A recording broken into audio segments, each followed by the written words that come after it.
at the heart of it, in every expression of executive power, right? And by executive, we mean the White House here.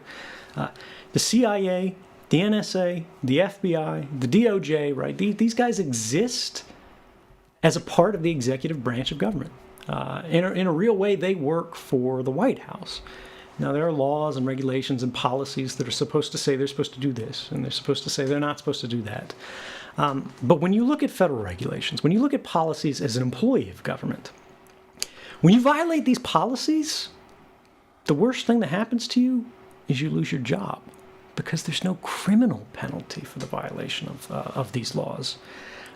And so it's very easy for people who exist in these structures, particularly the very top levels of these structures, to go, look, we have a given set of lawful authorities.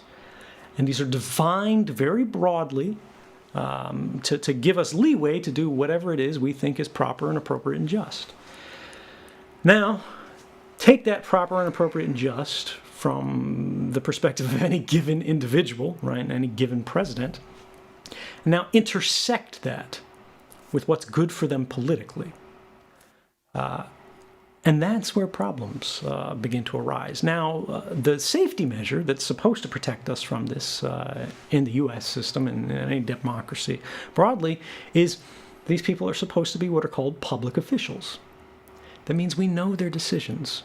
That means we know their policies. That means we know their programs and prerogatives and powers, like what they are doing, both in our name and what they're doing against us. And because they are transparent to us, we, the people, can then police their activities. We can go, I disagree with this. We can protest it. We can campaign against it, right? We can try to become the president, do whatever. They are public officials, and we are private citizens. They're not supposed to know anything about us, right? Because we, in relative terms, hold no power, and they hold all the power. So they have to be under the tightest constraints. We need to be in the freest circumstances. And yet, the rise of the state secrets doctrine, right, this whole classification system that goes all the way back to last century, about the middle of the last century, I believe, is when it really started getting tested in court.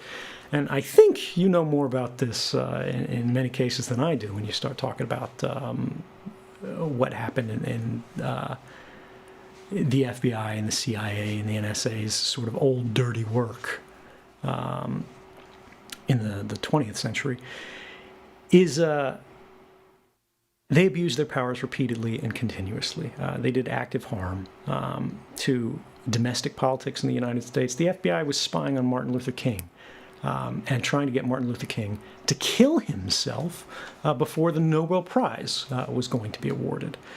In fact, after MLK gave his I Have a Dream speech, 2 days later, the FBI classified him as the greatest national, or I think it was the greatest national security threat in the United States.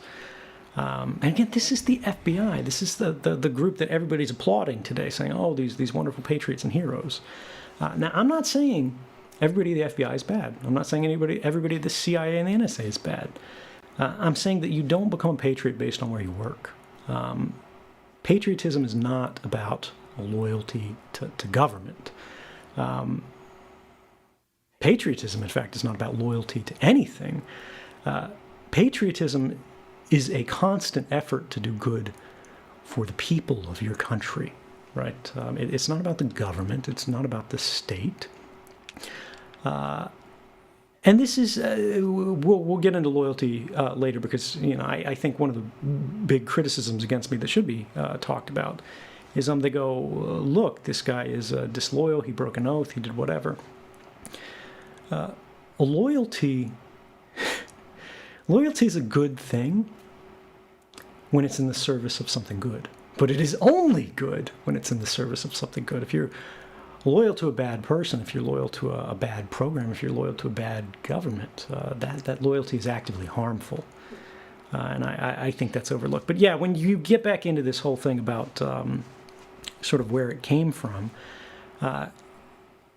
why it happened, how it could come out of just this small group, and then they could slowly kind of poison by implication, by complicity, by bringing them into the conspiracy and then having them not say anything about it, a wider and wider broad body of people.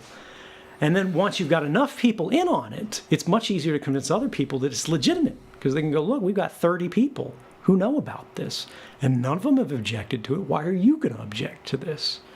All of this derives from that original sin, which is in a democracy, creating a system of government that is in fact a secret government, a body of secret law, a body of secret policy, that is far beyond what legitimate government secrets could be. This is not to say like government can have no secrecy at all. If the government wants to investigate someone without having them respond, right? We're talking traditional law enforcement. Sure, you're not going to tell this mobster, hey, we're going to start investigating you. We, the public, don't need to know the names of every terrorist suspect out in the world, right? But we do need to know, again, the powers and programs, the policies that a government is asserting, at least the broad outlines of it, because otherwise, how can we control it? How do we know if the government is applying its authorities that are supposed to be granted to it by us if we don't know what it is that they're doing?